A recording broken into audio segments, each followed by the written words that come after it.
तो इन क्वेश्चंस में आपको जो आंसर मिलेंगे, फर्स्ट क्वेश्चन में जो आपको आंसर मिलेगा वो मिलेगा 0.25 मोल। सेकंड क्वेश्चन में जो आपको आंसर मिलेगा वो मिलेगा 0.5 मोल। और इस पर्टिकुलर क्वेश्चन में आपको जो आंसर मिलेगा बच्चों वो मिलेगा 3 मोल। ठीक है, यूनिट जो होती है आपकी मोलों की संख्या की वो मैं आपको बता चुका हूँ। आप चाहो MOL ही पुट कर दो, आप चाहो MOL लिखो, आप चाहो हिंदी में मोल लिखो, तीनों सही है। तो मोल कॉन्सेप्ट में अब हम आगे मूव करते हैं। ठीक है, मोलों की संख्या फाइंड कैसे करना होता है ये हमने सीख लिया है। मोलों की संख्या का यूज़ करके हमें कुछ और चीज़ें निकालनी होती है। ठीक है, तो क्या निकालना होता है क्या नहीं निकालना होता है ये हम थोड़ा सा लेटर डिस्कस करेंगे। अभी हम डिस्कस करते हैं एक चीज़, आवागाद्रो संख्या। आवागाद्रो संख्या इंग्लिश में कहते हैं एवोगाड्रो नंबर।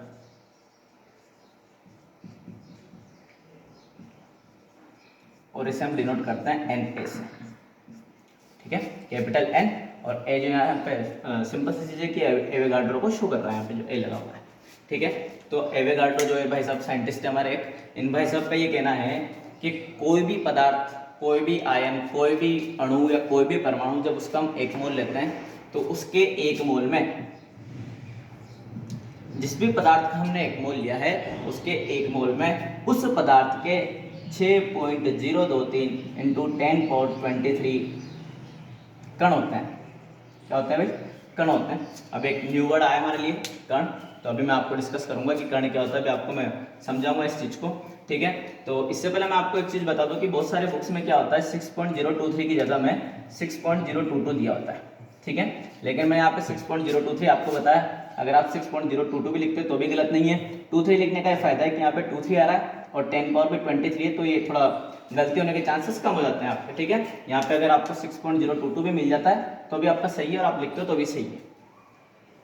अब बात आती है कि कण क्या होता है। ठीक है, केमिस्ट्री में जो हम कण की बात करते हैं तो केमिस्ट्री के कण जो वर्ड होता है उसके अंदर 3 चीजें इंक्लूड होती है। कण के रूप में हो सकता है आपको परमाणु दिया गया हो सकता है अणु दिया गया हो, या हो सकता है आयन दिया गया हो।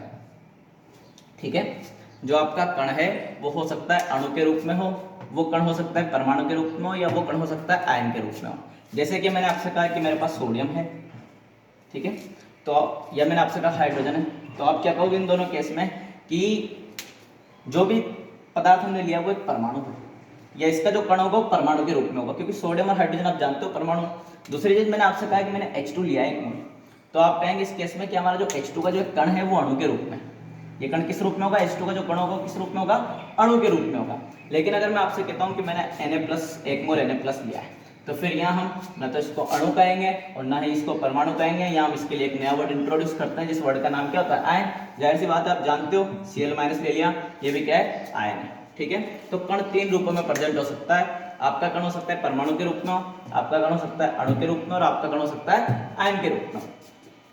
ठीक है, तो ये चीज तो आपको मगअप करनी है, चीज आपको याद रखनी है परमानेंटली माइंड में, काफी इंपॉर्टेंट है।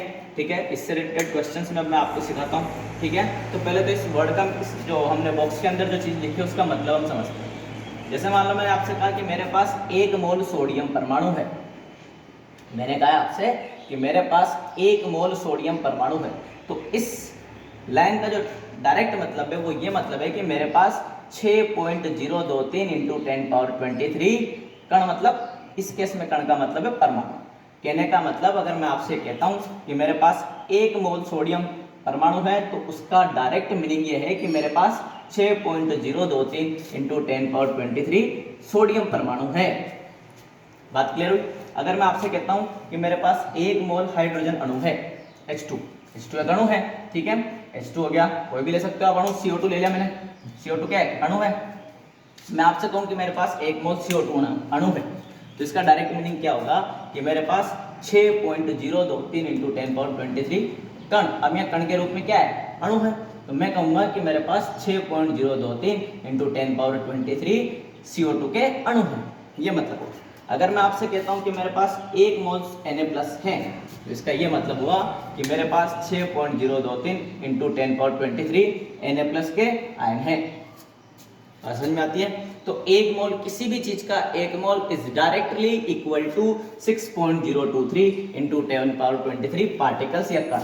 ठीक है। कण के रूप में हमारे पास तीन चीजें प्रेजेंट हो सकती है, परमाणु भी हो सकता है, अणु भी हो सकता है, आयन भी हो सकता है। ठीक है, तो यहाँ मैं थोड़ा सा एक फोल्ड करके आप लोगों को एक बात बता दूं, मेरे जो सीबीएसई के स्टूडेंट हैं उन लोगों की इंक्वायरीज आ रही है कि सर आप जो है हिंदी में पढ़ा रहे हैं, हमारे लिए कब से क्लास स्टार्ट होगी। तो मैं उन बच्चों को बता दूं कि soon will be starting the classes for English medium students also. ठीक है, so you guys do not need to be worried, जल्दी हम उसके लिए भी स्टार्ट करेंगे क्लासें। अभी क्या है, जो हिंदी मीडियम के बच्चे उनको कुछ कंपटीशंस करना है, तो उन कंपटीशंस के हिसाब से मैं पहले उनके लिए फोकस कर रहा हूँ। जल्दी हम सीबीएसई वाले बच्चों के लिए भी वीडियोज़ लेकर आएंगे। तो यहाँ पर मैं इन चीज़ों को रब करता हूँ और इस चीज़ का अब हम मैथमेटिकल पोर्शन सीखते हैं। ठीक है, तो चलो सीखते हैं कैसे सीखना हमें। इस पे क्वेश्चन ऐसा आएगा कि 44 ग्राम CO2 में CO2 के कितने अणु उपस्थित होंगे। हमने ऐसे ही क्वेश्चन पहले भी किए हैं, लेकिन उन क्वेश्चंस में हमसे मोल पूछे जा रहे थे कि 44 ग्राम CO2 में कितने मोल उपस्थित होंगे। लेकिन अब यहाँ मोल नहीं पूछा जाकर हमसे पूछा जा रहा है कितने अणु उपस्थित होंगे। तो बात समझ में आ रही है, हम मोल को अब अणु, परमाणु या आयन में कन्वर्ट करने जा रहे हैं। ठीक है, we are directly converting mole into atoms, molecules और ions. Is that clear? Okay, so let us solve this question. तो जाहिर सी बात है, ग्राम का अणु के साथ तो हमारे पास कोई रिलेशन नहीं है। हमारे पास जो रिलेशन है वो है मोल का परमाणु, अणु या आयन के साथ। तो हमें पहले ग्राम को मोल में कन्वर्ट करना है और फिर मोल से हमें अणु निकालना है। तो मोल निकालने के लिए हमारे पास फॉर्मूला है N = W/M। W क्या होता है, जिसके पीछे ग्राम लगा होता है वो W होता है। ठीक है, तो W क्या है हमारे केस में 44 के पीछे ग्राम लिखा हुआ है, 44 हो गया W का वैल्यू। M क्या है, M हमें कंपाउंड से फाइंड करना है। CO2 के लिए M कितना होता है, आप लोगों को अब तक याद हो जाना चाहिए। नहीं भी याद हो, किसी बच्चों को कुछ डाउट है तो मैं दोबारा यहाँ पे निकाल लेते हैं। कार्बन का होता है 12, एक ऑक्सीजन का होता है 16, तो दो ऑक्सीजन का होगा 32।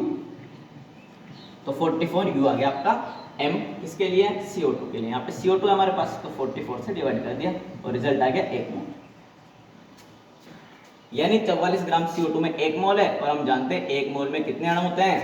1 मोल में कितना होगा, 6.023 × 10⁻23।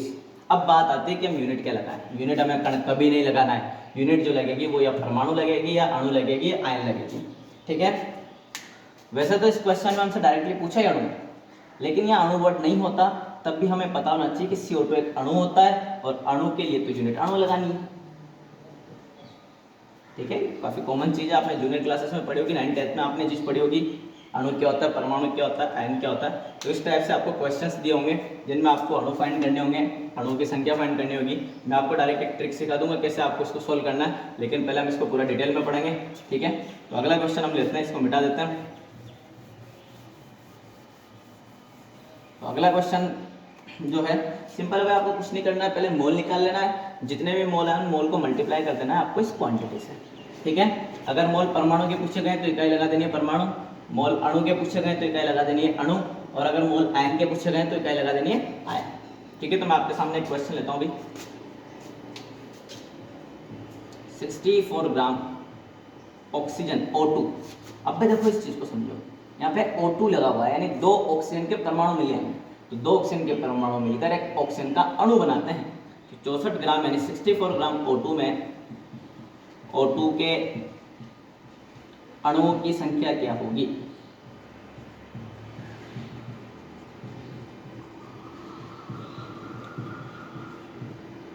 तो देखो, सबसे पहले बिना कुछ टाइम वेस्ट किए हमें सबसे पहले नंबर ऑफ मोल्स फाइंड करना है, मोलों की संख्या फाइंड करनी है। मोलों की संख्या निकालने का फॉर्मूला आपके पास N = W/M। W क्या होता है, जिसके पीछे ग्राम लिखा हुआ है वो आपका W है। ठीक है, तो इस क्वेश्चन में हमें W गिवन है 64। अब बात आती है M निकालने की, तो M हमें कंपाउंड से निकालना है। O2 है, एक ऑक्सीजन का मास होता है 16, यहाँ 2 ऑक्सीजन हो जाएगा 32, और यूनिट लगाएंगे U। ठीक है, तो 64 / 32 और रिजल्ट आ जाएगा 2, और मोल की यूनिट होती है मोल। ठीक है, यानी अपने पास 2 मोल ऑक्सीजन अणु है, 1 मोल में इतने हैं अणु, तो 2 मोल में कितने अणु होंगे, चलो निकाल लेते हैं। चूंकि 1 मोल = क्या होता है 6.023 × 10⁻23। अब इकाई क्या लगाएं, परमाणु लगाएं, अणु लगाएं या आयन लगाएं। तो हम यहाँ अणु की बात कर रहे हैं तो हम अणु ही लगाएंगे इकाई। ठीक है। अब बात आती है हमें 1 मोल में तो चाहिए नहीं, हमें तो 2 मोल में चाहिए, तो सिंपल सी चीज़ इसको 2 से मल्टीप्लाई कर दो, दैट्स इट। 2 इंटू 6.023 इंटू 10⁻23 अणु, ठीक है। तो यहाँ पे जो हमारा रिजल्ट आएगा वो आएगा 12.046 इंटू 10⁻23 अणु, ठीक है। यहाँ पे एक और क्वेश्चन कर लेता है। अभी तक जो हमने क्वेश्चन किए वो अणु के लिए किए, इस बार क्वेश्चन करते हैं अपन परमाणु के लिए, ठीक है। परमाणु के लिए जो क्वेश्चन करेंगे अपन कुछ इस प्रकार से करेंगे।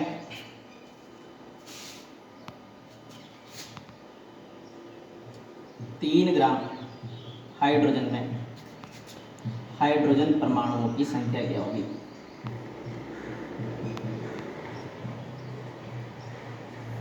ये हमसे पूछा गया इस पर्टिकुलर क्वेश्चन में। तो मैंने आपको सिखाया कि अगर आपको अणुओं की या परमाणुओं की संख्या पूछी जाए तो नो डाउट सबसे पहले आपको मोलों की संख्या फाइंड करनी है n, और n का फॉर्मूला होता है W/m। तो W क्या होता है, जिसके पीछे ग्राम लिखा हुआ आपका W का वैल्यू 3 लिख दिया। हाइड्रोजन के लिए m कितना होता है 1, तो 1 से डिवाइड कर दिया। m कितना होता है हाइड्रोजन के लिए 1 होता है, हमने सीखा है, तो आंसर आ गया आपका 3 मोल, ठीक है। तो 3 मोल के बाद नंबर ऑफ मोल्स हमारे पास आ चुका है, और इस बार ठीक है हमें परमाणु लगानी है, क्योंकि 1 मोल में कितने परमाणु होते हैं? परमाणु होते हैं भाई, ये सीखा हमने। 1 मोल में इतने तो परमाणु होते हैं, इतने अणु होते हैं और इतने आयन होते हैं, किसी भी रूप में हो सकता है कण आपका, ठीक है। हमारे पास मोल है कितने? 3 मोल, तो कितना होगा 3 इंटू 6.023 इंटू 10⁻23, और आपका जो रिजल्ट आएगा वो आप मल्टीप्लाई कर लेना, और इकाई क्या लगानी है? परमाणु लगानी है, क्योंकि इस बार हमने हाइड्रोजन का क्या लिया है? परमाणु लिया है, ठीक है। तो आज की क्लास के लिए इतना ही, इससे आगे की बात हम डिस्कस करेंगे। अब एक अणु के अंदर परमाणु कैसे निकालना है वो चीज़ें भी हम सीखेंगे। थैंक यू, डिस्कस करें आप घर पे इन चीज़ों को। Thank you.